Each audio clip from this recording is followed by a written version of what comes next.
வார்த்தையால் வர்ணிக்க கூடாதவரே ஓயாமல் புகழ்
கர்த்தர் நல்லவராய் இருக்கிறார். அவர் பெரியவர். அவரை நாம் ஒரு சில நிமிடங்கள் எத்தனை மணிக்கு 2 மணிக்கு முடியுமா? தாத்தா வந்துடுவார். எத்தனை மணிக்கு முடியும்? 1 மணிக்கு. கவலைப்படாதீங்க. 1:15 மணிக்கு. எவ்வளோ சீக்கிரம் முடியுமோ முடிச்சிடுறேன். யூத் மீட்டிங்லாம் 5 நிமிஷம் 10 நிமிஷம் தான் மெசேஜ். அதனால கவலைப்படாதீங்க. நம்ம ஆண்டவரை உயர்த்த போகின்றோம். ஆண்டவரை ஆராதிக்க போகிறோம். இருக்கிற எழுந்து ஒரு சில நிமிடங்கள் அவர் எப்படியாய் நமக்கு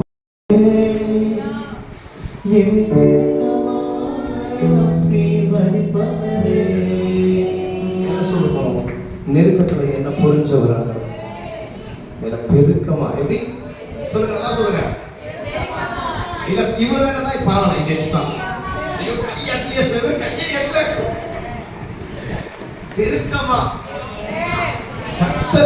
யாரும் தர பார்த்திருக்கா? மனுஷன் தந்தா பர்ஸ் எடுத்து தேடி ஒரு நோட கொடுப்பான். என் கர்த்தர் அப்படி இல்லை. பெருக்கமாய் பெருக்கமாய் அவன் நம்புகிற யாவருக்கும் பெருக்கமாய் தருகிறவர். விசுவாசிக்கிறீங்களா பெற்றுக்கொள்வீங்க. விசேஷ சொல்ல போறோம், நெருக்கத்திலே என்ன புரிந்தவரே என்ன பெருக்கமா ஆசீர்வதிப்பவர். சொல்றீங்களா கூட சேர்ந்து? ஹல்லேலூயா ஹல்லேலூயா. நெருக்கத்திலே என்னை புரிந்தவரே என்ன பெருக்கமா ஆசீர்வதிப்பவரே. எல்லாரும் சொல்லுமா? நெருக்கத்திலே என்னை புரிந்தவரே என்ன பெருக்கமா ஆசீர்வதிப்பவரே. இந்த வரிகளை சொல்லுங்க. ஆனா ஒண்ணு மட்டும் தெரியும், நான் தோழில்லை. ஆனா ஒண்ணு மட்டும் தெரியும், நான் தோழில்லை. சொல்லாவது. ஆனா ஒண்ணு மட்டும் தெரியும், நான் தோழில்லை. அவன் தோழில்லை. ஆனா ஒண்ணு மட்டும் தெரியும், நான் தோழில்லை. நெருக்கத்திலே என்னை புரிந்தவரே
உயர்த்தும்படியாக நாம் வந்திருக்கிறோம்.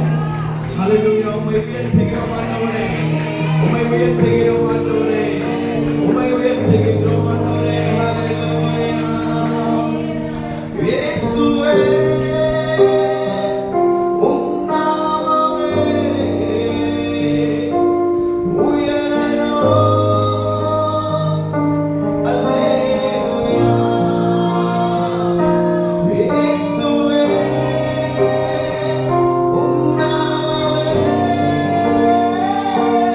பெருகணும். ஹல்லேலூயா. என்ன சொல்லுவோம்? இயேசுவே இயேசுவே உம் நாமமே உயரணும். ஹல்லேலூயா. இயேசுவே இயேசுவே உம் நாமமே பெருகணும். ஹல்லேலூயா. உங்க நாமம் உயரணும். இன்று மேன்மை அடையணும்.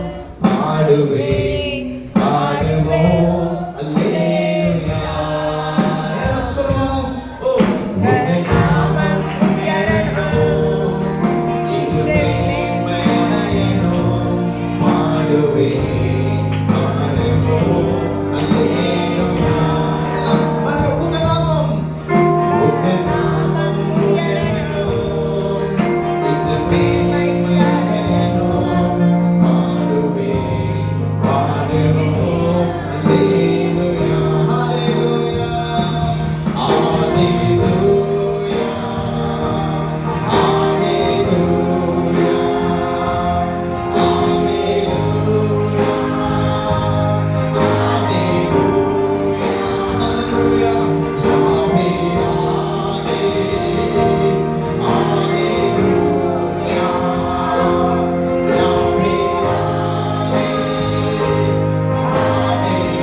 ஏன் ஆண்டவர் 2 கட்டளையை போட்டாரு இஸ்ரவேல் ஜனங்களுக்கு?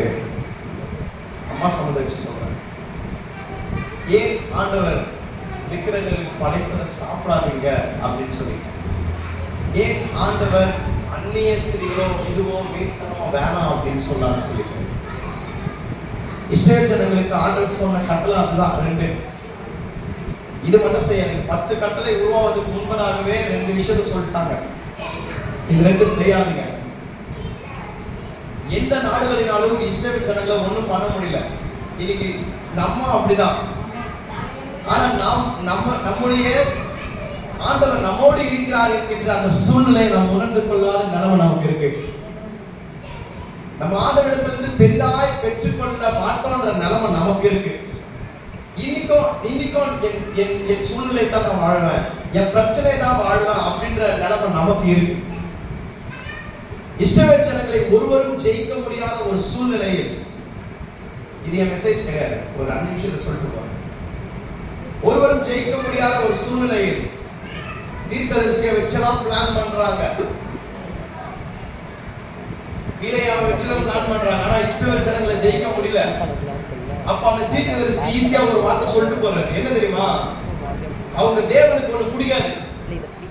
என்ன தெரியுமா பிடிக்காது? அந்நிய விக்கிரகத்துக்கு படைக்கப்பட்டதும். இன்னைக்கு தேங்காய் போடணும்னா நம்மளா சிரிக்கிறோம்.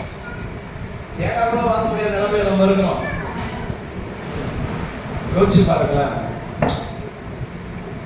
ஏன் அதை சாப்பிடக்கூடாது சொல்றாங்க? இஸ்ரவேல் ஜனங்களை வசனம் சொல்லுகின்றது, அந்நிய ஸ்திரீகளை உள்ள விட்டுரு அப்படின்ட்டாரு. அந்த தீர்க்கதரிசி சொல்லிட்டு போயிட்டாரு, நீ ஜெயிக்க வேணாம் அந்த இஸ்ரவேல் நாட்டை,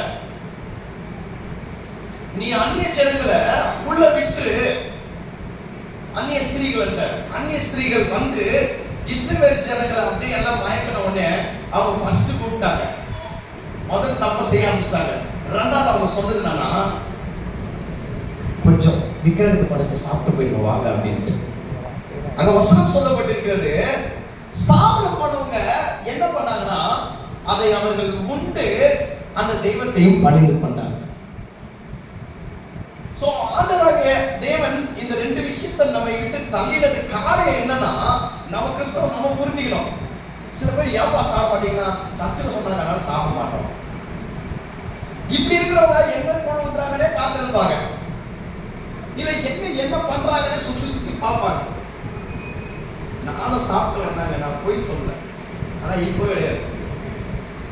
என் தாய் தகவல் ரசிக்கப்படாதுக்கு முன்னாடி நாங்களும் ஜாலியா போய் சுத்தும் போது நானும் சாப்பிட்டு. ஆனா புரிந்தது ஒரு நாள், தேவன் தேவன் விளக்கி இருக்கிறார். இதுக்கு எவ்வளோ காரியங்கள் தவறுன்னு தெரிஞ்ச நம்ம செய்யறோம். யாருக்காக? அதுவே இப்போ கோயில் அப்படியே மறைவா நிக்கிறோம்னு வச்சுக்கலேன், அந்த பக்கம் பாஸ்டமா வந்தா நிப்போமா? ஆனா யோசிச்சு பாருங்க, எங்குமே தேவன் இருக்கிறார். அந்த தேவனுக்கு மறைவாய் நாம் இல்லை. இஸ்ரவேல் சாப்பிடதான் போலான்னு நினைச்சாங்க. ஆனா சாப்பிட போன இடத்துல அந்த தெய்வத்தை வணங்கிட்டாங்க. இப்போ மத்த நாடு அடிக்க தேவையில்ல. யார் தெரியுமா வந்து அடிக்கிறது? கடவுளே அதை அடிச்சிட்டாங்க. தேங்காய்க்கு ஆசைப்பட்டு அடிக்காயமா பண்ணணுமோ, பக்கத்துல கையை பிடிக்கல, இப்படிலாம் ஒரு கையை பிடிக்கல. அவங்கள பாருங்க, சிரிச்சு சிஸ்டர் ஒரு தேங்காய்க்காக 5 ரூபாய் தேங்காய்க்காக ஹாஸ்பிட்டல் 50,000 செலவு பண்ண போறீங்களா? அவங்கள பார்த்து சொல்லுங்க. உங்களை சொல்ல சிஸ்டர், வெளியில யாரோ ஒருத்தங்க சொல்லியிருக்கிறோம்.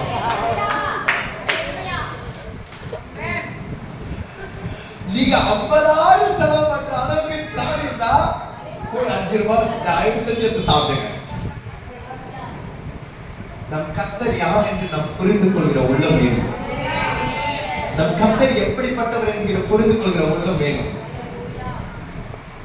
என் வாழ்க்கையில ஒரு மாற்றம் இல்லைன்னா நான் சரியான பாதையில் செல்றேன் அப்படின்ற அடையாளமே இல்லைங்க. ரோமர் புத்தகம் சொல்கின்றது,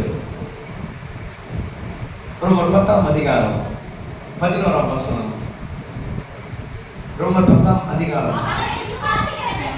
ஆ, எது சொல்லுது? எது சொல்லுது? வேதம் சொல்கிறது. வேதம் சொல்லுகிறது. ஒரு மனுஷன் சொல்ல, இல்ல வேற யாரும் சொல்ல, தெளிவாய் சொல்லப்பட்டிருக்கிறது. இன்னைக்கு அதையே சொல்றல, அவர் விசுவாசம் வெட்கப்படுத்தல. அப்ப நான் சொல்ல இங்க போட்டுக்குது, அவர் விசுவாசிக்கிறவன் எவனோ அவன் வெட்கப்படுவதில்லை என்று வேதம் சொல்லுகிறது. இன்னைக்கு சபைக்கு வந்தாலே நமக்கு ஒரு பேர் கிடைச்சது. என்ன பேர் கிடைச்சது? அல்லேலூயா கிடையாது. என்ன பேர் கிடைச்சது? விசுவாசின் பேர் கிடைச்சது. அவரை விசுவாசிக்கிறவன்ற ஒரு பேர். இப்ப இந்துக்களை வணங்குறவங்களுக்கு என்ன பேர் சொல்லுவாங்க? பக்த கொடிகள்ன்றாங்க. பக்த கொடிகள்னா கூட கோடி பேர் ஒருத்தர் தான் வருவாங்க. ஆனா விசுவாசி என்ற பெயரை பெற்ற நம்ம தான் நமக்கு விசுவாசம் இருக்கான்னு தெரியல. நமக்கு பிரச்சனை அதிகமா வரும்போது நம்மள மாதிரி மற்றவங்களுக்கு விசுவாசத்தை பத்தி சொல்றவங்க ஒன்றும் இல்லை. சிஸ்டர் மாறிடும் சித்ரா அப்படிங்குவோம். யாருக்கு? மற்றவங்களுக்கு வந்தா. நம்மளுக்கு வந்தா நாம என்ன சூழ்நிலை ஆயிரும்? நம்மளால தாங்கிக்க முடியுதா? நம்மளால முடியுதா? பேருக்கு ஒரு ஆசை. என்ன ஒரு ஆசைனா கடல் மேல நடக்கணும். எது மேல நடக்கணும்? இன்னைக்கு எல்லாருக்கும் பிரச்சனை மேல நடக்கணும்னு ஆசை இருக்கு. இன்னைக்கு எல்லாருக்கும் சூழ்நிலை மேல நடக்கணும்னு ஆசை இருக்கு. ஆனா அந்த ஆசை விசுவாசமாக மாறி நடக்க ஆரம்பிச்சிட்டார். ஆனால் அந்த சூழ்நிலை என்னன்னா, இப்ப கடல் மேல நடந்தவருக்கு எது இதுவா தெரியுது? எது தெரியுது? ஒரு மீனவன் காற்றையும் பார்த்திருக்கிறாரு, புயலையும் பார்த்திருக்கிறாரா இல்லையா? ஆனா எதுவுமே கடல் மேல நடந்தது இல்லை. ஆண்டவர் பெரிய அற்புதத்தை செஞ்சு கடல் மேல நடந்து வர பேதுருக்கு எதை பார்த்து பயம் வந்துச்சு? சார் அதான் எப்பவுமே வருது. சிஸ்டர் அதான் எப்பவுமே பார்த்திருக்காரு அவரு. இன்னைக்கு உங்களை பெரிய பிரச்சனை மேலேயே ஆண்டவர் நடக்க வைக்கிறாரு. ஆனா நீங்க ஏற்கனவே கண்ட சின்ன பிரச்சனையை பார்த்து என் வாழ்க்கை முடிச்சுன்னு நினைக்கிறீங்க. பேதுரு மட்டும் கடல் மேல ஒரு மனுஷன் நடக்க முடியுமா? இவ்வளவு பெரிய பிரச்சனை மேல ஒருத்தன் போக முடியுமா? இது மேலே என்ன நடக்க வச்சிருக்கிறாரு. நான் கண்ட இந்த புயல காத்த என்ன என்ன பண்ண போது நான் யோசிச்சிருந்தா உள்ள போயிருக்க மாட்டேன். விசுவாச வாழ்க்கை என்ன தெரியுமா? இந்த படகுல இருந்து ஆண்டவராகிய இயேசு கிறிஸ்து வரைக்கும் போற வரைக்கும் இருக்குதான் விசுவாச வாழ்க்கை. கொஞ்ச தூரம் போவேன், இன்னும் பிரச்சனை வந்துச்சுன்னா விட்டுரும் அப்படின்றது கிடையாது. அந்த ஆண்டவராகிய இயேசு கிறிஸ்து பேதுருவை பார்த்து என்ன கேட்கறாரு தெரியுமா? சார்ஜர் எடுத்துட்டு ஒரு பாட்டை பாடிங்க. அதுல சொன்ன ஒரு வார்த்தை எனக்கு ஐயோ சொல்லிட்டார் அப்படின்னு போட்டு அது துணிகள் ஓயாதுல நான் முழுகிட்டேன். ஆனா நீங்க தெரிஞ்சிருந்தோம் நீங்க காப்பாத்துவீங்க யோசிச்சா அப்படின்னு போட்டிருக்க. ஆண்டவர் அப்படியே சொல்றேன், டேய் அல்ப விசுவாசி அப்படின்ற உங்க என்னைய பார்த்தேன். நல்லவேளை அவர் இங்க எல்லாம் மீன்ஸ் தானா இங்கதான் இருக்கிறாரு. அவர் பேசுறது தெளிவா நம்மளுக்கு இன்னும் நிறைய பேர் கேட்கல. இல்ல எத்தனை வாட்டி ஒரு நாளைக்கு ஆத்ம விசுவாசம் பேர் வாங்குமோ? விசுவாசின்ற சபா தாயார் சொல்றாங்க, பாஸ்டர் சொல்றாங்க நான் விசுவாசின்றாங்க. நான் அந்த சர்ச் விசுவாசிங்க. அப்படியே ஆண்டவர் சொல்றாரு ஆத்ம விசுவாசிய சும்மா சொல்லிக்க மட்டும் சொல்றேன். பேதுரு அந்த இடத்துல இதுவானாரு. ஆனால் ஆண்டவர் தூக்கி விட்டீங்க. எனக்கு பிடிச்ச காரணம் என்னன்னா அந்த அதிகாரம் எடுத்து கொடுக்கல. எனக்கு மொத்தமா எடுத்து வச்சிட்டேன். திடீர்னு எடுத்து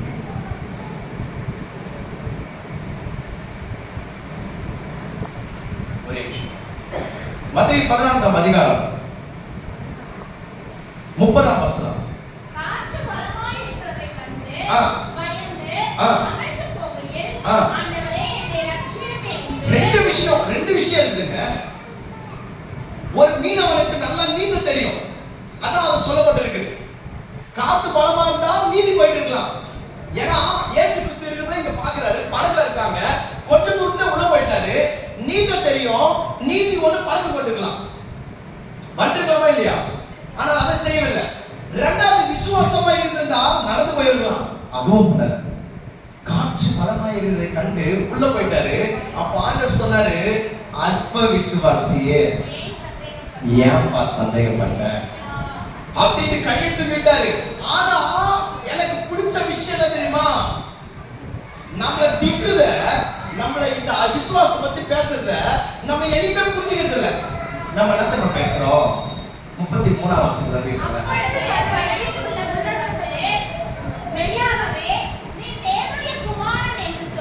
போதும். என்னைக்குமே நம்ம விசுவாசமாவே இல்ல அப்படின்ற வார்த்தை நமக்கு இங்க வர மாட்டேங்குது. சாட்சி சொல்லும் போது கூட பாருங்களேன், கர்த்தர் நம்ம விசுவாசமே இல்லாம கூட நன்மைகளை செஞ்சிருப்பாரு. இங்க வந்து நம்ம சொல்லும் போது கர்த்தர் எனக்கு நன்மை செய்தார்னு சொல்றமே தவிர, நான் அங்க விசுவாசம் இல்லாம இருந்திருக்கேன் அதை சொல்ல மாட்டேன். ஆமாவா இல்லையா? ஆமாவா இல்லையா? இவர்கள் இதை பேசிக்கிறாங்களே தவிர நாங்க விசுவாசமா இல்லையே. ஒரு ஊழியக்காரருக்கு சாட்சி ஞாபகம் வருது. ஆண்டவர் சொல்லிட்டான் அவரை, நீ இந்த டேட்ல இந்த நாட்டுக்கு போய் ஆகணும் அப்படின்னு சொல்லிட்டு. அப்போ தன் உடன் ஊழியக்காரர்கிட்ட சொல்லி டிக்கெட்டை புக் பண்ணு அப்படின்னும் போது டிக்கெட்டை தேடி பார்த்தா அந்த நாளைக்கு டிக்கெட் இல்ல ஃப்ளைட்ல. ஆனால் சொன்னது யாரு?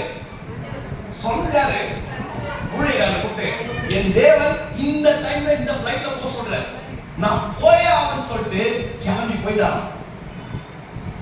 போயிட்டு விசாரிச்சா டிக்கெட் இல்ல, ஃப்ளைட்டும் கிளம்ப போது உட்கார்ந்துக்கிறார். அப்ப கூட இந்த ஊழியக்காரரு, ஐயா ஃப்ளைட்டும் கிளம்ப போது இல்லையா உட்கார்ந்துருக்க, சில நேரத்தில் நீங்க விசுவாசமா இருக்கும் பக்கத்துல இருந்து யாருன்னா இதெல்லாம் எப்படி நடக்கும், இதெல்லாம் நடக்குமா, இதெல்லாம் பண்ணுமா, அப்பதான் நீங்க நல்ல ஒரு மெசேஜ் கேட்டு வீட்டுக்கு போயிருப்பீங்க. இந்த மெசேஜ் அப்படியே உங்களை அப்படியே தூக்கி வச்சிருக்கோம். என் கர்த்தர் எனக்காக இதே செய்வாங்க. வீட்டுக்கு போனவங்க இல்ல இதெல்லாம் எப்படி நடக்கும் அப்படின்னு யாரும் சொன்னா அவங்க அப்படின்னு ஆட ஆரம்பிச்சோம். ஆமென். இந்த ஊழியக்காரர் என்ன பண்ணாரா, இப்படி துணை ஊழியக்காரர் சொல்லி இருக்கும்போது ஆண்டவர் பேசினாரா, முதல்ல அவனை வீட்டுக்கு அனுப்ப அப்படின்னா. திரும்பி பார்த்து நீ கொஞ்சம் வீட்டுக்கு போயிட அப்படின்னு.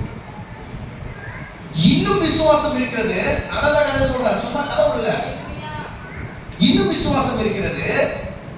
அந்த ஃளைட் கிளம்பிடுச்சு. டைம் வந்து ஃளைட் கிளம்பிடுச்சு. ஐயா உட்காந்துக்கிறார் ஏர்போர்ட்ல.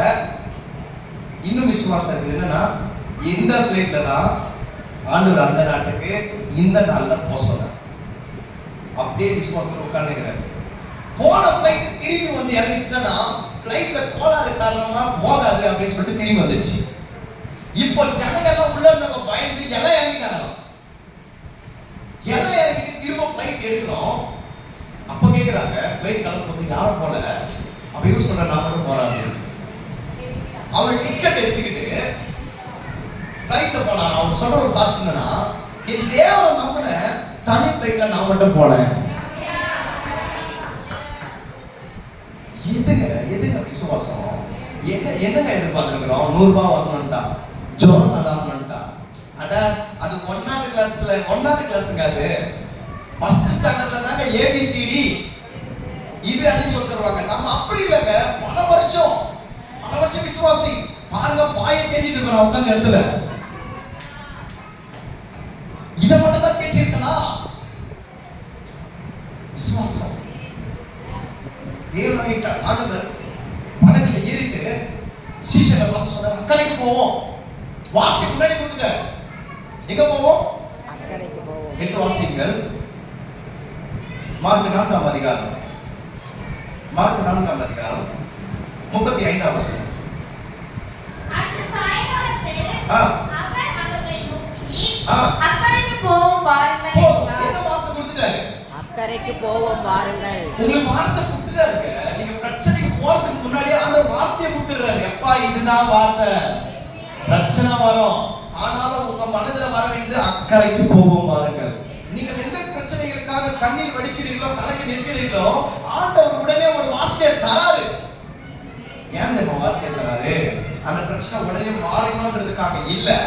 அந்த பிரச்சனை கூட நீங்கள் நடந்து போகும் பொழுது அந்த வார்த்தையை நினைத்துக் கொள்ளுங்கள் என்பதற்காகவே. எத்தனை வாட்டி நினைக்கிறோம்? நினைக்கிறதே இல்லைங்க. அந்த படகில் ஆண்டவர் சொல்லிவிட்டார், அக்கறைக்கு போவோம், கண்டிப்பா போவோம். பணமா விடுமோன்னு சொன்னாரா? உயிரோடு தான் படகில் போய் கொண்டு இருக்கிறாங்க. ஆண்டவர் படுத்துக்கொண்டு எதுல போயிருக்கிறாங்க? படகு பார்த்துருக்கீங்களா? படகு பார்த்துருக்கீங்களா? படகு எப்படி இருக்கும்? எல்லாம் ஆக்ஷன் பண்ணுங்க. இப்படி இருக்குமா? இப்படி இருக்குமா?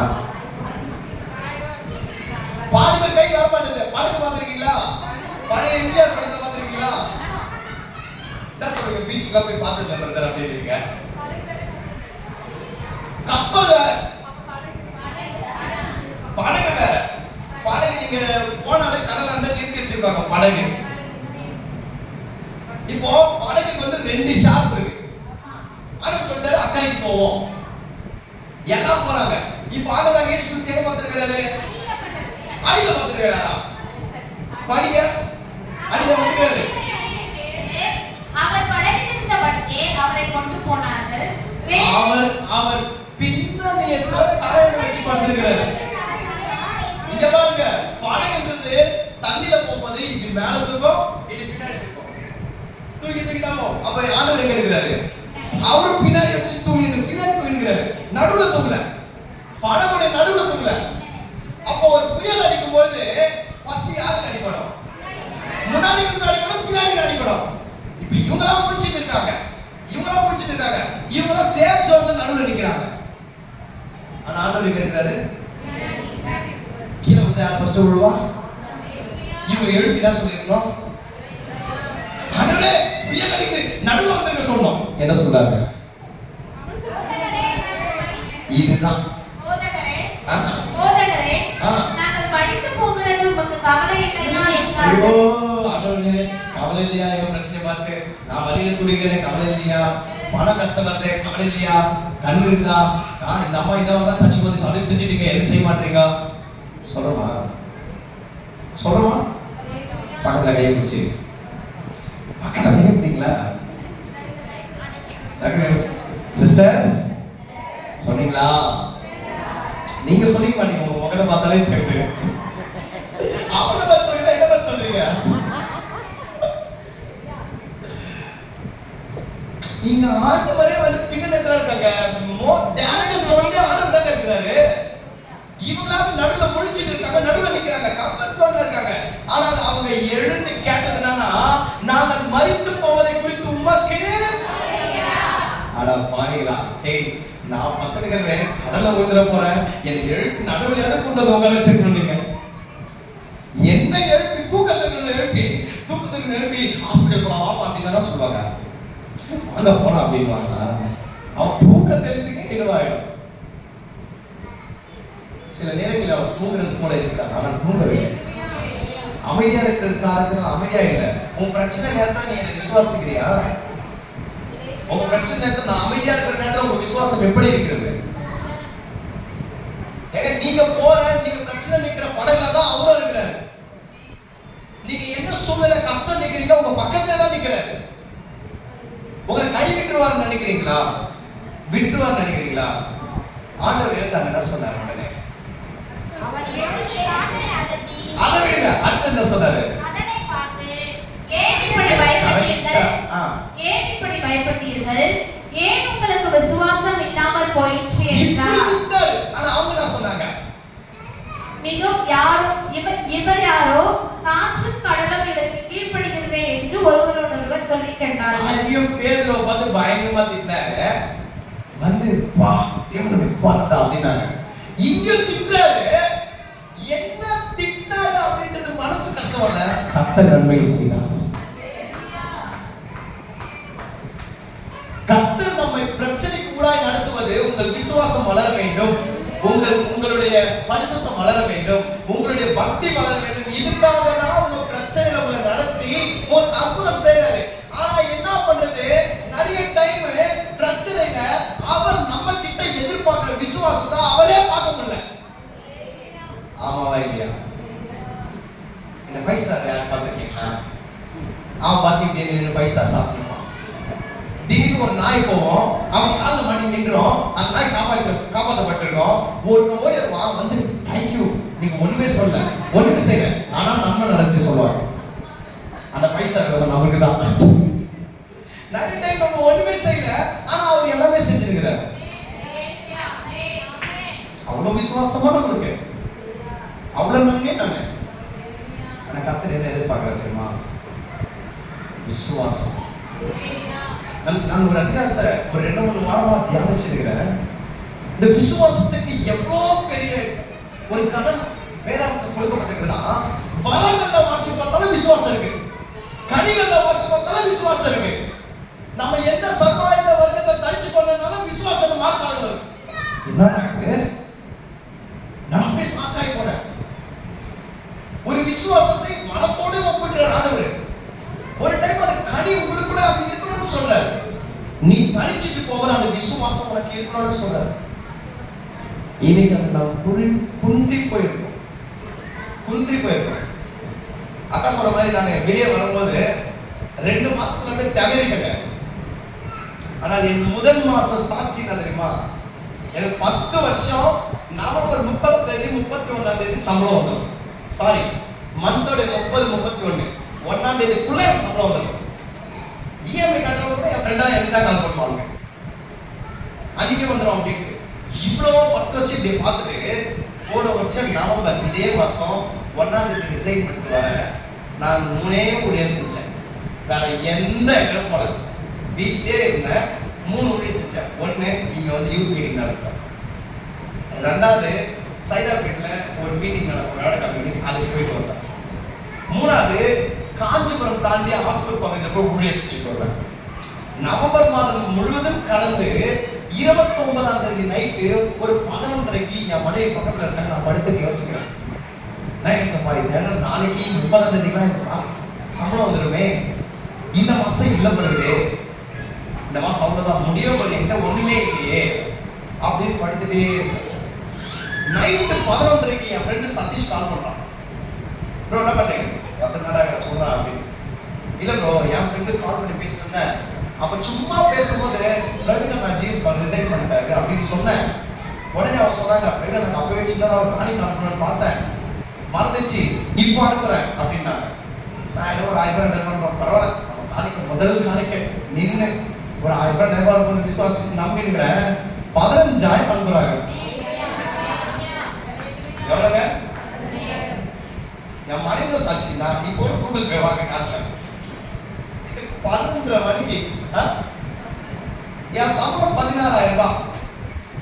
அப்ப நான் திரும்ப யோசிச்சிருக்கிறேன், எவ்வளவு வரணும்? 1000 ரூபாய் வேணா இவர் கம்மி பண்ணி மாட்டேங்கிறாரு. நம்ம அப்படிதானங்க திரும்ப யோசிச்சிருக்கிறேன். என் வாழ்க்கை வச்சிருக்கிறேன், இல்ல 14,000 15 தான் இருக்கு. திரும்ப ஒரு 12:15 எத்தனை மணி நைட்டு 12:15. நான் எப்பயோ என் ஃப்ரெண்டுக்கு ஒரு 1000 ரூபாய் கொடுத்திருந்தேன். கடன் கொடுக்குறவங்க எப்போ 12:15 கொடுப்பாங்க நைட்டுக்கு 1000 ரூபாய் அனுப்புறாங்க. 12:15 என் வயிற்று காட்டினேன், இந்த ஒரு 1000 ரூபாய் வந்துச்சு அப்படின்ட்டு. நான் சும்மா சொல்லுங்க, என் வாழ்க்கையில நான் விசுவாசிக்கும் போது ஆண்டவர் என்ன செஞ்சான்னு சொல்றேன். அப்போ ஆண்டவர் உணர்த்துறாரு, நீ என்ன நினைக்கிற? வேலைக்கு போனதான் உனக்கு இப்படி நினைக்கிறியா? நீ உண்மையா இந்த 3 ஊழியத்தை செஞ்சல, இதுக்காக தான் நான் பொசிஷன் உணர்றேன். ஆனாலும் நானும் மனுஷன் தானே. அடுத்த மாசம் நாக்கு திரும்ப தள்ளன வந்து நாக்கு வரட்ட வந்து என்ன பண்ணுறதில்ல, அதான் போதுற. 2ஆம் மாசம் திரும்ப எல்லாருக்குமே கால் பண்ணி ஒரு ஊழியக்காரங்களுக்கும் தெரிஞ்சவங்களுக்கு கால் பண்ணி நான் கீபோர்டு வாசிப்பேன், நான் வர்ஷிப் பண்ணுவேன், எல்லாம் பண்ணுவேன். நீங்க எனக்கு எதுவுமே தர வேணாம். எப்படி? எனக்கு எதுவுமே தர வேணாம், கூப்பிடுங்க, ஒரு சின்ன வாய்ப்பு தாங்க, கீபோர்ட் ஃப்ரீயா வாசிட்டு போறேன், வந்து உட்கார்றேன் அப்படின்னு சொல்றேன். ஒரு நன்மையே நடக்கல. என்னை கூப்பிட்டு போனவங்க எனக்கு மன வருத்தப்பட்டு தான் அனுப்பிச்சாங்க. ஆனால் நடந்தது என்ன தெரியுமா? பிப்ரவரி மாதம் அப்படியா ஒரு பாஸ்டர் கால் பண்ணி கேட்கும்போது அவர் என்ன பண்ணாரு, இந்த மாதிரி ஒரு மீட்டிங் பண்ணார். கீபோர்ட் வாசிக்க போனா அது ஒரு பெரிய பாஸ்டர் ஃபெலோஷிப். நான் எல்லாம் போவே கூடாதுன்னு நினைச்சேன். சரி போயிட்டேன். அங்க பேசின ஊழியக்காரர் அவர் பேசின வார்த்தைகள்லாம் உடைச்சு, நீ உண்மையா ஆண்டவருக்காக நிற்கும் போது நீ யாருக்கிட்டையும் நீ கெஞ்ச தேவையில்லை. நீ கெஞ்ச வேண்டிய ஒரே பர்சன் அவர்தான். உன் தேவனை நோக்கி நீங்கள் விசுவாசமாய் காத்திருக்கும் போது உங்களுக்காக அவர் எதையும் செய்வார். பக்கத்துல பார்த்து சொல்லுங்க, உங்களுக்காக எதையும் செய்வார். பக்கத்துல பார்த்து சொல்லுங்க, சொல்லவே விசுவாசம் இருக்கா? விசுவாசம் விசுவாசம் இருக்கா? நடந்தது இல்ல, செம்மையானத முடிவு பண்ண ஒருத்தருக்கிட்டே இனிமே வாயை திறந்து எதுவுமே கேட்க மாட்டேன். வந்த மார்ச்ல இருந்து இப்போ வரைக்கும் நானா அப்படின்னு ஆச்சரியப்பட வாழ மாட்டேங்க. எனக்கு உண்மையை சொல்லுங்க வச்சுங்களேன், ரெஸ்ட் எடுப்பேன். ஒரு இது கேன்சல் ஆச்சுன்னு வச்சுங்களேன், அப்ப சொல்லுவேன், என்ன சொல்லுவேன், இதை விட பெருசா ஆக உங்களுக்கு வராததை குறித்து நீங்கள் கவலைப்படாதீர்கள், ஏனென்றால் உங்களுக்கு பெருசா ஏதோ ஒண்ணு வர செய்ய போவதற்காக அதாவது தடுத்திருக்கிறார். ஆமென் சொல்லுங்களேன். இப்படியாய் ஆண்டவர் இத்தனை மாசம் இத்தனை மாதம் நான் அல்ல, நான் விசுவாசிக்கிற தேவனால் எனக்கு எல்லாம். ரோமர் 10 விசுவாசிக்கிறவன் வெட்கப்பட்டு போவதில்லை. விசுவாசிக்கிறவன் வெட்கப்பட்டே போவதில்லை. இன்னைக்கு நீங்க விசுவாசிக்கிறீங்களா? நீங்க விசுவாசிக்கிறீங்களா? எவ்வளவு விசுவாசிக்கிறீங்க? உங்களை யாருன்னா இது வரைக்கும் சபையில பார்த்து இந்த சகோதரி மாதிரி விசுவாசமான ஆள் இல்லவே இல்லைப்பான்னு சொல்லியிருக்காங்களா? யாப்பா எங்கவே வேணாம், உங்க வீட்டுல உங்க பிள்ளைங்க இல்ல உங்க கணவனா, அன்பு கணவனா வேற திடீர்னு சர்ச்சைக்கு போயிடுது. எப்போ பிரச்சனையில அப்படியே நீங்க இருந்து அப்படியே கட்டி நிப்பீங்க பாருங்க, இதுல சர்ச்சைக்கு வர போயிருக்கீங்க அப்படின்னுவாங்க. அந்த மாதிரி பெரிய தலைப்புகளை நம்ம அதிகரிக்க வாங்கியிருப்போம். ஆனால் வாங்க வேண்டிய ஒரு டைட்டில் என்ன தெரியுமா? இவங்கள மாதிரி விசுவாசம். ஆண்டவர் இந்த உலகத்தில் இருக்கும் பொழுது வாவ் அப்படின்னு ஒரே ஒரு இடத்துல தாங்க சொன்னார் ஒரு 2-3 இடத்துல. ஆனா மிகவும் திரும்பி பார்த்து கானானிய ஸ்திரீ தன் பிள்ளைக்காக விசுவாசம் அவர்கிட்ட நிற்கும் போது வந்து திரும்பி நின்று இஸ்ரவேலுக்குள்ளும் உங்களை பார்த்து சொல்றோம், இந்த சர்ச்சுக்குள்ளேயே இந்த மாதிரி விசுவாசத்தை பாப்பாங்களா? சொல்லியிருக்கீங்களா பாஸ்டர்? இந்த ஒரு விசுவாசி என்ற பெயரை வைத்துக் கொள்வதனால் அல்ல, நான் விசுவாசி அப்படின்னு வைத்துக் கொள்வதனால் அல்ல, நான் அல்ல, என்னை பார்த்து மற்றவர்கள் சொல்ல வேண்டும். ஆண்டவர் சந்தோஷப்படுவார். இந்த ஒரு கானானிய ஸ்திரீ, ஐயோ அப்பா விசுவாசி இல்ல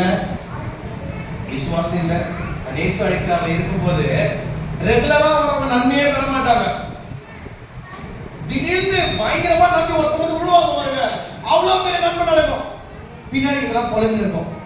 பாரு இவங்க நல்லா ஜெபம் பண்ணலன்னு நினைக்கிறாங்க. யாரு இந்த ஊழிய செய்யறவங்க எல்லாம் விளையாடுறாங்கல்ல, இவங்க நல்லா ஜெபம் பண்ணல. அற்புதம் நடந்தா உங்க ஜெபம், அற்புதம் நடக்கல இவங்க ஜெபமா? பாஸ்டர் எனக்காக மனதுருகே ஜெபம் பண்ணல, பாஸ்டர் எனக்காக மனதுருகே ஜெபம் பண்ணல. அது நடந்துச்சுன்னா இரவு பகல கண்ணீர் வடிச்ச ஆண்டோட சமூகத்துல ஆண்டவரே எனக்கு செஞ்சார். அப்படியா? கர்த்தர் நம்மளை பார்க்கிறாரு. உங்க சூழ்நிலை நீங்க எப்படி இருக்கீங்க? உங்க பிரச்சனை நேரத்துல இந்த பேரு தன் உயிருக்கு பயந்ததுனால விசுவாசத்தை மறந்து போச்சு. திரும்ப பைபிள்லயே ஒருத்தர் இயேசு கிறிஸ்துவே சமைச்சிருக்கிறார். யார் அவரு? யாரு? பேதுரு. வசனம் சொல்லுது சபிக்கவும் திட்டவும் தொடங்கினான். எதுக்காக சபிச்சான்? சொல்லுங்க, எதுக்காக சபிச்சான்? கேள்வி என்னன்னா எதுக்காக சபிச்சான்? பயம். ஏன் என்ன பயம்? இவனையும் அது மாதிரி இவனையும் கொண்டு போறாங்க, உயிர் போயிட போதுன்னு பயம்.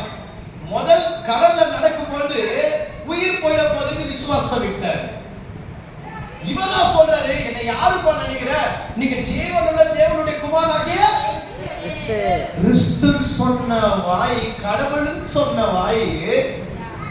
அவரை திட்டம் யாருக்கு? சில நேரங்களில் மனிதர்களுக்கு பயந்து கடவுளையே நாம் திட்டுறோம். இதுதான் நல்ல விசுவாசி. நம்ம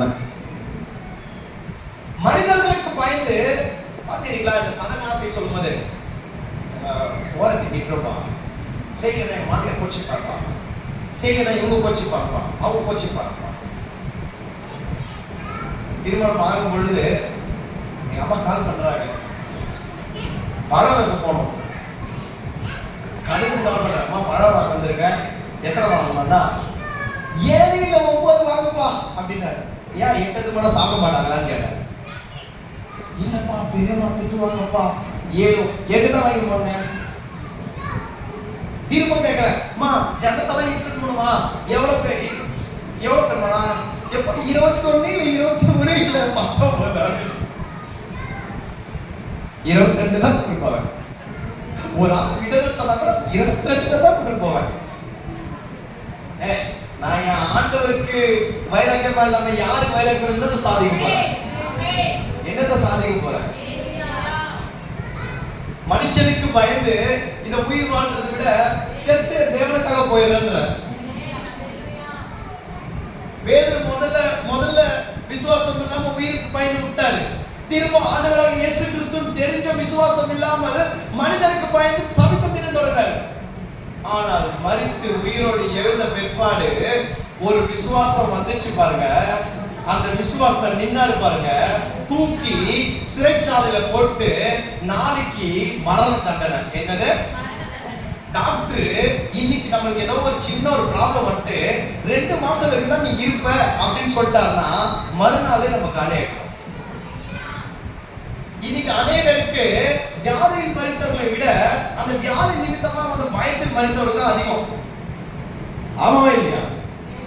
ஆனா இங்க பேதுரு என்ன பண்ணாரு? போடுற ஒரு தூக்கத்தை ஆண்டவர் ரெஸ்ட் கொடுக்குறாரு. எப்போ சிறைச்சாலையில நாளைக்கு செத்துருவ, நாளைக்கு உனக்கு தலை வெட்ட போற அப்படிப்பட்ட சூழ்நிலையில இரவு அப்படியே சிறைச்சாலையில ஒரு நல்ல ஒரு தூக்கம். எந்த அளவுக்கு தூக்கம்னா தேவதூதன் தட்டி கேட்ட திறந்து வெளியே நடந்து போறாரு. அது வரைக்கும் தூக்கத்துக்கு நல்ல வேலையா இருக்கா? நடந்து போயிருக்கீங்களா? யாரும் நடந்து போயிருக்கா? அது வரைக்கும் தெரியல. நான் ஒரு தூக்கம் பார்த்தீங்களா? சில நேரம் நான் தூக்கத்தில் பேசும்போது என் மனைவி என்கிட்ட பேச்சு கொடுப்பாங்க, எதனா உண்மையா வாங்குறதுக்கு. நான் சொல்லுவேன், எதுக்கு பேசுற? நான் தூக்கும் போது எழுப்பி பேசாதப்பா அப்படி சொல்ல அப்படின்னா அப்பதான் சரியான தரணும் அப்படின்னு. பேதருக்கு என்ன ஒரு தூக்கம் பாருங்களேன். நீங்க சொல்லுங்க, பிரச்சனை நேரத்தில் நைட்டு தூக்கம் வருமா? வருங்க. யாருக்கு தெரியுமா? தேவனை உண்மையாய் விசுவாசிகள் வரும். அவங்களுக்கு பிரச்சனை ஒரு போட்டாவே தெரியாது, கஷ்டம் போறதா தெரியாது. மரணமே வந்தாலும் என் தேவனை கூட இருக்கிற விசுவாசம் இருக்கும். அப்படிப்பட்ட தூக்கம் தூங்குனதுனால பயப்படாத ஒரு சூழ்நிலை. இன்னைக்கு நீங்க யோசிச்சு பாருங்க, அப்படி சூழ்நிலை இருக்கா?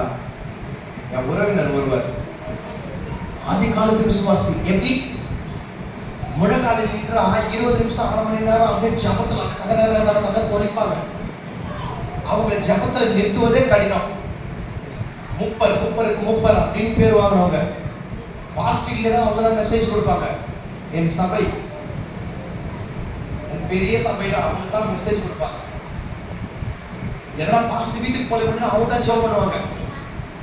திடீர்னு அவங்களுக்கு வயிற்று ஒரு சின்ன பிரச்சனை, ஒரு சின்ன கட்டி போய் பார்த்தாச்சு, எடுத்தாச்சு, சுகமாயிட்டாங்க. ஆனா அந்த கட்டியை எடுத்த டாக்டர் அவங்க பசங்க சும்மா தான் சொன்னாங்க, கட்டியை டெஸ்ட் காமிச்சிருக்கிறோம். எப்படி டெஸ்ட் காமிச்சிருக்கிறோம்? ஒருவேளை அது கேன்சராகவும் இருக்கலாம். ஒருவேளை தான், கரெக்டா இல்ல, ஒருவேளை தான். இந்த நியூஸ் எனக்கு தெரிஞ்ச அவங்களுடைய காதுக்கு வந்து அன்னில இருந்து படுத்த படுக்க ஒருவேளை அப்படின்றது படுத்த படுக்க ஆயிட்டு எத்தனையோ மாசம் புலம்ப ஆரம்பிச்சிட்டாங்க. நட்சத்திரம் அநேகர் போயிட்டு ஆண்டவரை பத்தி சொல்றாங்க. நான் போயிட்டு எதுக்கு பயப்படுறீங்க? என்ன ஆகுது உங்களுக்கு? இப்படி வாழ்றதுக்கு விசுவாசமான செத்து போயிடுங்க. நீங்க ஆண்டவர்கிட்ட போயிடுங்க. அப்படி சொன்னேன், விசுவாசத்தை கண்டுபிடிங்க. எதுக்கு இந்த வாழ்க்கை? கர்த்தர் மேல விசுவாசம் இல்லாம விசுவாசிக்கு ஒரு வகமுடியை போட்டு எனக்குள்ள விசுவாசமே இல்லை. என்ன வாழ்க்கை? யாரை ஏமாத்துகிறேன்? என்னதான் ஏமாத்துகிறேன்? நான் தான் எனக்கான நன்மையை தடை செஞ்சுக்கிறேன். புரியலையா உங்களுக்கு? இன்னைக்கு இன்னும் நம்ம அநேக காரியங்களை சாதிக்க முடியாததற்கு காரணம் என்னன்னா நமக்குள்ள இருக்கிற விசுவாச குறை தான். ஜீசஸ் காலத்துக்கு போது எனக்கு அவ்வளவு ஃபெய்த் இல்ல. எனக்கு இருந்தது கல்யாணத்துக்கு முன்னாடி பயங்கரமான ஃபெய்த் இருந்தது. ஆனா அதுக்கப்புறம் ஜீசஸ் காலத்துல இருக்கும்போது ஃபெய்த் என்னோட போல நானே சொல்லுவேன் மனைவிட ஃபெய்த் லெவல் குறைஞ்சிட்டே போகுது. 100 ரூபாய்க்கு கவலை பண்றேன், இதுக்கெல்லாம் கவலை பண்றேன், இதுக்கெல்லாம் கவலை பண்றேன். அது திரும்ப அந்த ஃபெய்த் வரும்போது அப்படிதான் கவலைப்படுறது கிடையாது. இத சொல்லி சொல்லி அவங்களுக்கு அவ்வளவுதான் காதல கேக்குது, காதல கேட்டுட்டே இருக்குது. யாரும் பேசுறாங்க, யாரும் பேசலாம் திருப்பி சொல்லுங்க. தேவன் கூட இருக்கிறாரு. அவன் இந்த காதல பேசுறா, இவர் இந்த காதல பேசுறாரு சொல்லுங்க. என்னங்க பிரயோஜனம்? அவ்வளவு வருஷமா என் சபை மக்களே விசுவாசமா முழங்கால் யுத்தம் செய்யறவங்க அப்படின்னு பார்த்தவங்க எல்லாம் என்னது இவங்க யாரு யாரு சாதாரணமா சர்ச்சை பண்ணிட்டு போறவங்க என்னது இது அப்படின்னு கேட்டாங்க. என்னங்க இவ்வளவு சிரிப்பாங்க? ஒண்ணுமே இல்ல. நமக்குள்ள ஸ்டஃப் இருக்கா? நமக்குள்ள விசுவாசம் இருக்கா? எத்தனை பேர் சபைக்கு வர மேட்டரே இல்லைங்க. சூழலியல் ஸ்திரியை பத்தி 2 ராஜாக்கள் 4ஆம் அதிகாரத்துல பார்க்கும்போது விசுவாசமா இல்லாதவர் வரைக்கும் எலிசா கூப்பிட்டு சொல்றாரு, அம்மா ஒரு குழந்தை பிறகுமா. அதுக்கு அவங்க சொல்றாங்க, தப்பு பேசாதீங்க, அபத்தம் பேசாதீங்க, என் புருஷன் ரொம்ப பெரியவன், நீங்க இப்படிலாம் பேசக்கூடாது. எப்படி? அப்ப விசுவாசம் இல்ல.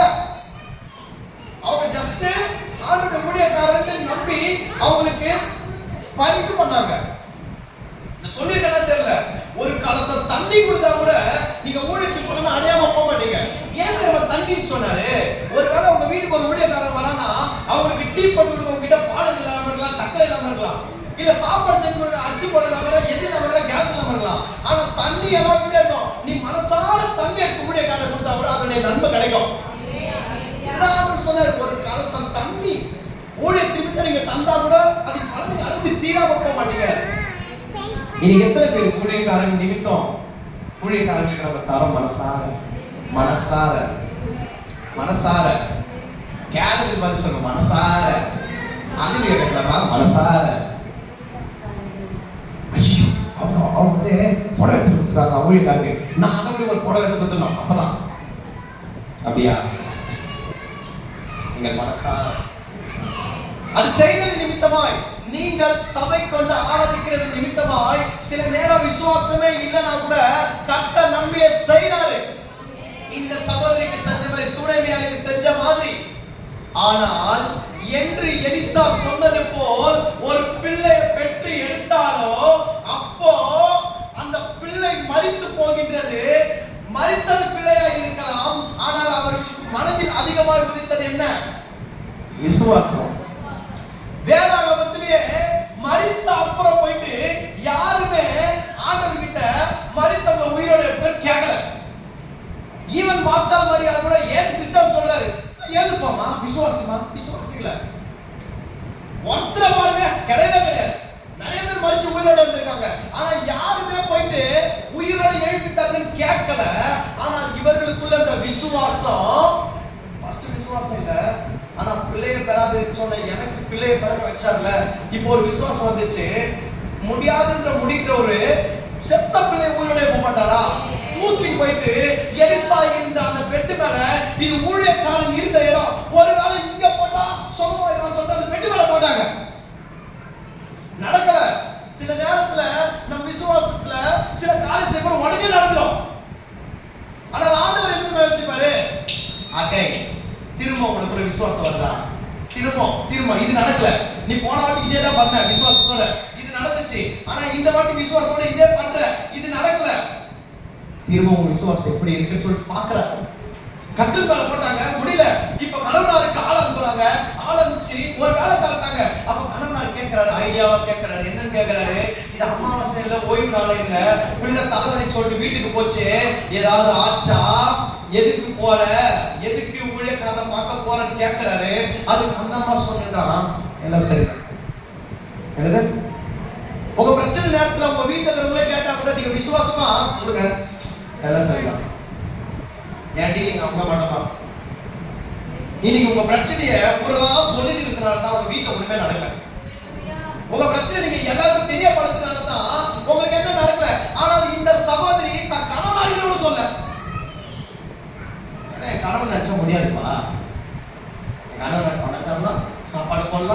இது பண்ணலாம்.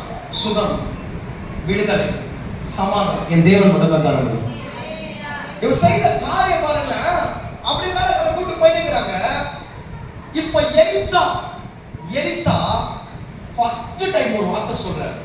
நீங்க ரெண்டு நாளைக்கு மேல கொஞ்சம் பொறுமையா படிங்க, உங்களுக்கு புரியும்.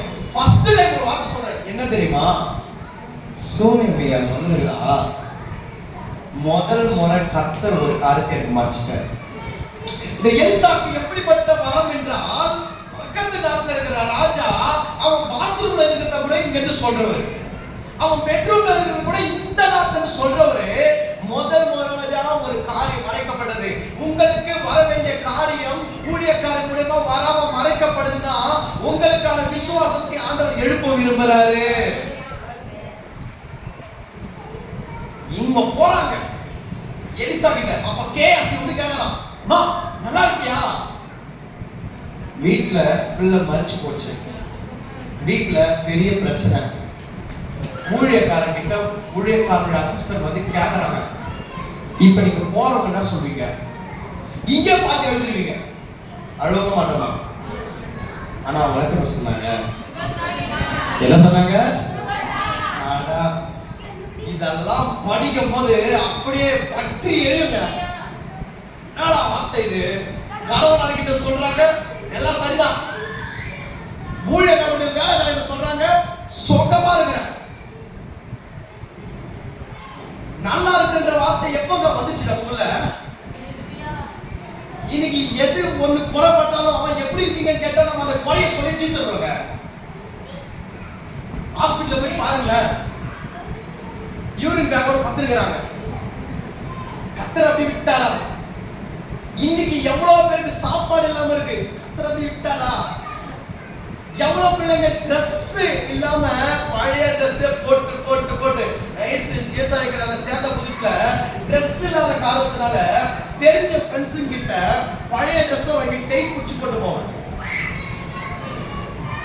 Dress இன்னைக்கு காலத்துல பார்க்கும்போது Dress இல்லாம எவ்வளவு பேர் இருக்காங்க. கதற விட்டாரா? எல்லாம் சொன்னா எல்லாம் சரிதான் சொல்ற வார்த்தை யாராவது சொல்ல முடியும்?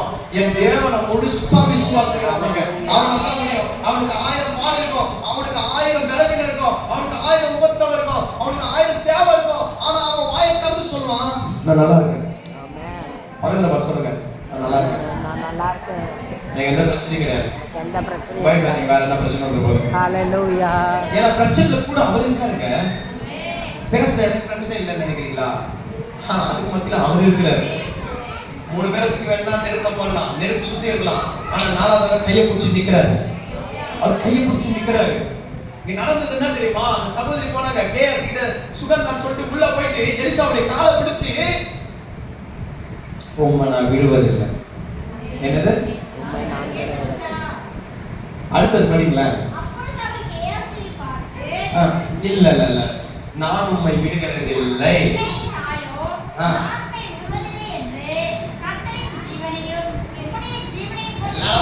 என்ன சொல்றாங்க? ஒரு ஆண் மட்டும் தான் உம்மை விடுதல்ல அப்படின்னு சொன்னாரு. யார் சொன்னாரு? உம்மை விடுவதே இல்லைன்னு யார் சொன்னது?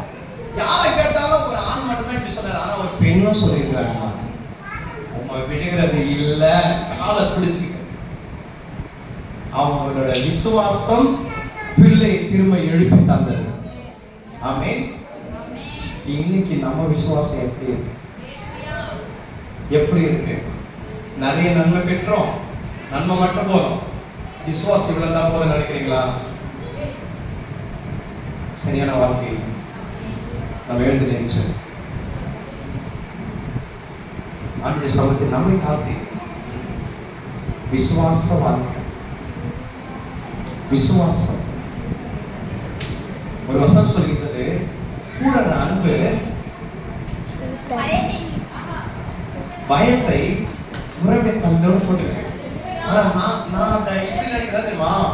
பூரண விசுவாசம் பயத்தை புறமே தள்ளி. பூரண அன்பு மட்டுமல்ல, உங்களுக்குள் பூரண விசுவாசம் இருக்கிறது என்றால் எதை குறித்து கவலைப்பட மாட்டீங்க. எதுனாலும் அவர் செய்ய வைப்பார். நீங்க நினைக்கிறீங்க அவரே கூட வந்து நிற்பார். இப்படிப்பட்ட காரியங்களை உங்க கொண்டு செய்ய வைப்பாரு. அம்மா உங்களை வசனம் சொல்லிக்கிறது, என்னை விசுவாசிக்கிற நான் செய்ததை விட செய்ய முடியுமா? அவர் செஞ்சதை கூட செய்ய முடியுமா? ஐயோ, நான் ஜோவானா நடக்கின்ற விசுவாசம் எனக்கே இல்லையமா? விசுவாசத்தை பார்த்துக்கலாம். கண்களை மூடி, கண்களை மூடி. உங்கள் பிரச்சனை அதிகமா இருக்கலாம், உங்கள் சூழ்நிலை அதிகமா இருக்கலாம், எது வேணா இருக்கலாம். இன்னைக்கு ஒரு முடிவு எடுக்க, அந்த சூழ்நிலை மாதிரி என் பிரச்சனையை நான் வெளியே சொல்ல மாட்டேன். என்னை பார்க்கறவங்க சொன்னோம், இந்த இவங்களுக்கு எவ்வளவு பிரச்சனை தெரியுமா, ஆனா எப்படி இருக்காங்க தெரியுமா பார்த்தா, என் பிரச்சனையை வாய்ப்பு ஒருத்தருக்கே சொல்ல மாட்டேன். எனக்கும் கடவுளுக்கு மட்டும்தான் டீல். உன் பிரச்சனை மனிதன் மாற்ற முடியாது. நீங்க 10 பேர்கிட்ட சொல்றீங்கன்னா ஒருத்தங்க உங்களுக்கு ஆறுதல் சொல்லுவாங்க, 9 பேர் உங்க பின்னாடி மற்றவங்க சொல்லுவாங்க. ஆனா அந்த 9 பேர் தான் நமக்கு வேணுமே தவிர அதை மாற்றிக்கிற கடவுள் வேணும் நம்மளுக்கு. இன்னைக்கு உங்க தேவை, நம்ம பிரச்சனை இல்லை, இது உங்களுக்கான நேரம். அதற்கு முன்பதாக சொல்லுங்க, உண்மையை நான் விசுவாசிக்கிறேன், எனக்குள்ள விசுவாசத்தின் ஆவியை ஊற்றுங்க. அம்மா, நீங்க இப்படியே வாழ்றது அவருக்கு பிரியம் இல்ல. இன்னும் அதிகமாய் அதிகமாய் அதிகமாய் அவருக்குள் வளர வேண்டும், அதிகமாய் வளர வேண்டும் விசுவாசத்தில். ஏன்னா பேர் மட்டும் விசுவாசம் வேணாம், பேர் மட்டும் விசுவாசம் வேணாம். இன்று நாளிலிருந்து முடிவெடுப்போம்.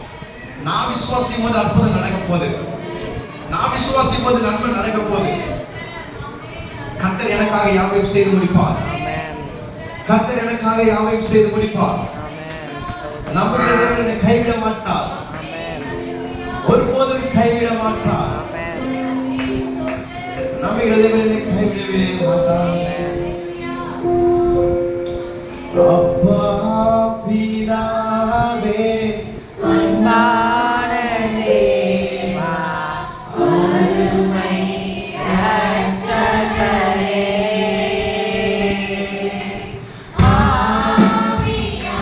ஆவியானவரே,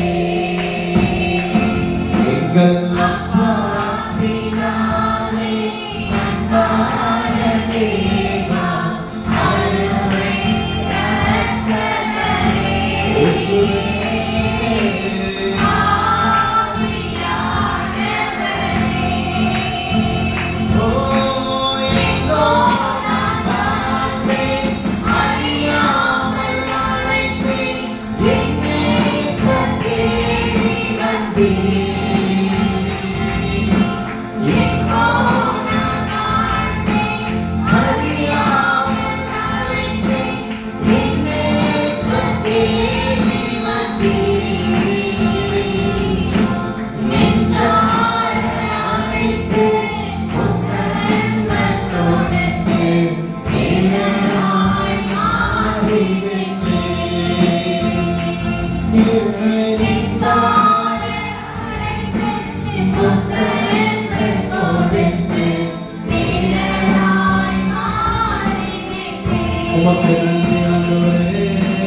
அப்பா